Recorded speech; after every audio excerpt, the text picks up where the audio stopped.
1/3 of Australians rent, and just about every single renter is asking themselves two questions.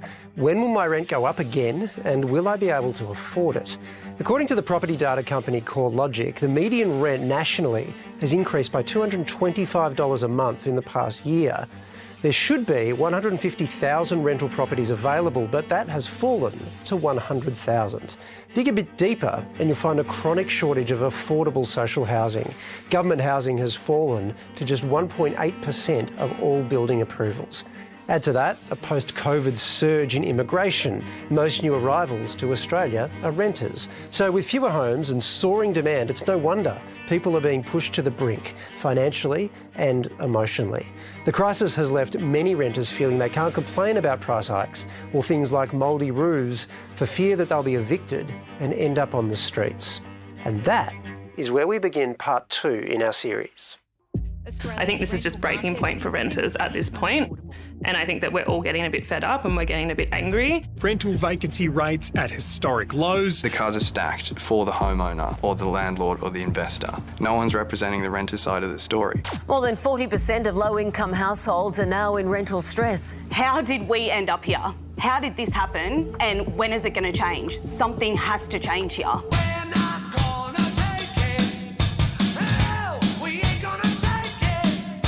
These three social media influencers have had enough of the rental pain their generation's going through, and they're fighting back. People are too scared to say anything and to share what their situation looks like because they don't want to end up out with nowhere to go. Rachel McQueen is exposing how bad things have become by showing the kind of homes now being offered to desperate and vulnerable renters. And then off we go. Welcome back to Real Estate with Rachel.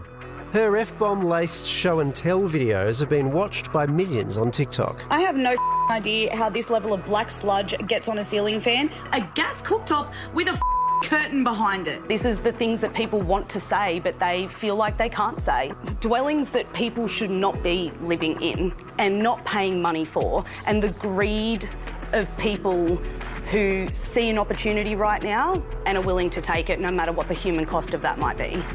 Rachel's video about this rental in Sydney made headlines. And yes, this is pretty much a bitchin'. It's everything. This entire space here is your kitchen, living and dining area. She worked out the apartment was smaller than a standard prison cell. So prison cells are bigger, and yet in a prison cell you don't need to have storage or space to cook. And prison is free, bitch. This is $400 a week. When Rachel's video went viral, the studio vanished from rental listings. So we did a pop-in with bars on the window. It offers the full prison experience.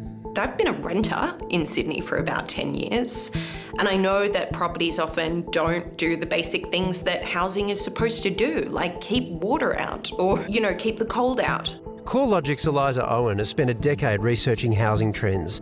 Nationally, rents have gone up 27% over the past 3 years. The impact it has on households ranges from inconvenient at a kind of medium or high income level to actually really critical at the lower end of the income spectrum. The impact for lower income homes goes well beyond the household budget. Providing secure, stable and affordable housing is extremely important fundamentally to the Australian economy, to people's health and well-being more broadly. Hello, welcome back to Shit Rentals of Australia with your host Purple Pingers.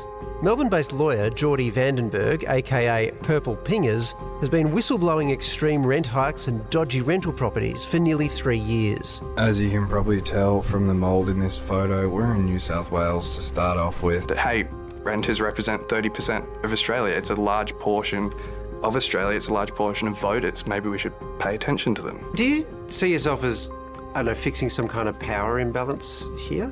I think I'm trying to bring attention to it because you can't speak up as a renter to your real estate agent or your landlord. Otherwise, you're going to get evicted. That's how it works. Geordie visits the worst rentals, dobbing the really dodgy ones into councils.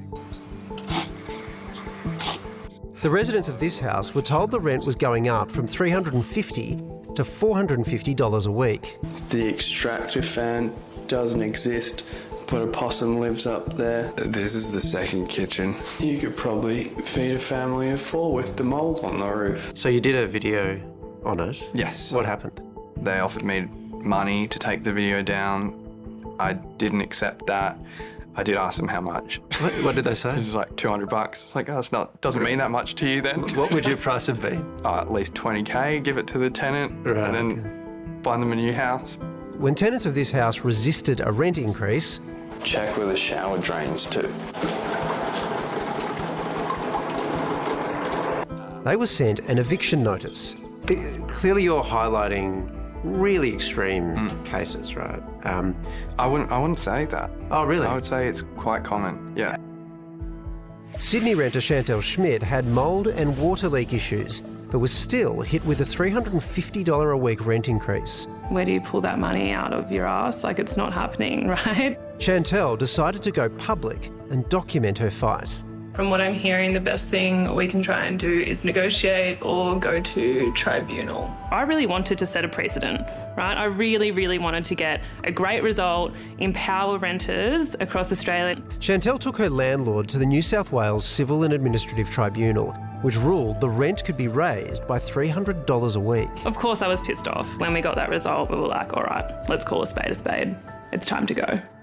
Chantel is house sitting and has moved her belongings back to Mum's place. She's fairly certain her public stand has put her on a blacklist of troublesome renters. If you standing up for your rights poses a threat to having a roof over your head, what does that say? Something tells me this shit is not supposed to look like that. It feels like it's about to collapse on top of you. I am going back to Mother Dearest's. You just got to wonder who would rent that kind of property if we actually had more stock available. It's a big stock problem, right? I don't know about rent freezes. I don't think they'll make much of a difference. But stock will just help a lot, I think. We need to get onto it now. Well, we have a package tomorrow on solutions, and I feel like you've just read it, Sarah, so maybe I'll just put that one away. Oh, no. No. But you know, it's actually a really important point. Yeah, I mean, we keep hearing about rent freezes, but I think that's when you'll see, works and repairs not being done on houses even more. But that's possibly true. No one should live in those conditions. But is no there matter oversight? What. Yeah, that's the big... Where's the oversight? The problem is, even with the oversight, there's no way to protect yourself against the consequences of the oversight. That's the point that happens there. You can complain about these things. You might even win the case, but because there's nothing to stop you being evicted, and they can come up with grounds to do that, ultimately people don't want to do it, right? And that's why those renters that we saw, well, one of them said, I'm on a blacklist. Geordie, the guy you saw me speaking to there, he's managed finally to buy a house. But if it weren't for that, he'd probably find it very difficult. Surely it's just, the supply and demand kind of power dynamic that plays out. Like if the renter needs the house more than the landlord needs the renter, they know they can just replace them, which is the case at the moment. Then, of course, the power dynamic is just going to be in the landlord's favour.